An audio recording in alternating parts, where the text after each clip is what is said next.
한동훈이 당대표가 아니었으면 비상계엄도 없었을 거라고 저는 단언한다니까요. 아, 그래요? 그럼요. 한동훈이 비상계엄 유발 세력이에요. 민주당은 야당 역할을 한 겁니다. 근데 민주당이 아무리 특검하겠다, 뭐 국조하겠다라고 얘기해도 대통령이 제2요구권이 있고 여당이 한뭉터기로 뭉쳐있으면 100석 이상을 유지하고 있으면 제2요구 방어가 가능해요. 물리적으로. 그런데 왜 이런 방어선이 깨졌죠? 한동훈 전 대표가 알량한 그 8표를 가지고 이탈표를 만들겠다라고 협박질을 했기 때문에 그런 문제가 생긴 거 아닙니까? 심지어는 막판에는 김종혁 전 최고위원 같은 사람들은 당원 게시판 이슈로 수사에 몰리니까 이런 식이면 김건희 특검 통과시킬 수밖에 없다 이런 얘기를 언론에다가 공공연히 했어요. 이런 사람들이 비상계엄 책임 물을 자격이 있습니까? 당에 이렇게 많은 국회의원 의석수를 안 뺏겼으면 모든 게 다 불가능했었던 일 근데 아니겠습니까? 그것도 한동훈 전 대표가 그것도 한동훈 비대위원장이었잖아요. 선거를 그지같이 해가지고 그때 선거를 친 건데 이종섭 전 장관에 대해서 그 출국금지 조치가 법무부 장관 결재권이에요. 한동훈이 하고 나온 겁니다. 그런데 그것을 본인도 모르고 대통령실도 모르고 MBC 기자가 어떻게 알았는지 공항까지 나와가지고 취재해가지고 보도를 낸 게 그때 총선 시발점이었어요. 한 번 정도는 역전했었어요. 국민의힘이. 그래서 바람 탄다라고 얘기했다. 그것도 의료개혁 가지고 저희가 그 저간여층들의 표를 가져왔던 건데 한동훈이 말아먹은 거죠. 그러니까 사실 민주당은 악재가 없었나요? 뭐 양문석을 비롯해서 얼마나 많은 악재들이 있었습니까? 그런데 시원시원해서 좋네요. 아니, 민주당은 자기 악재를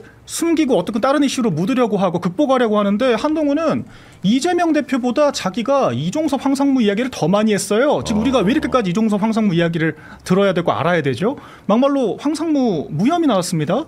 이종섭 전 장관도 대사라고 하는 것은 안 그래만까지 거치는 공인 중에 공인이에요. 대사로 피고인이 탈출을 했다라고 하는 게 도망갔다라고 하는 게 말이 되나요? 형용 모순입니다. 이런 부분들을 여당이 설명을 해야죠. 잘못된 의사결정이었지만 더 전파되지 않게 해야 되는데 자가 발전하고 확대 재생산을 한 건 한동훈이에요. 그러니까 그런 사이에 저희가 민생토론회 같은 좋은 기획들 다 묻혔거든요.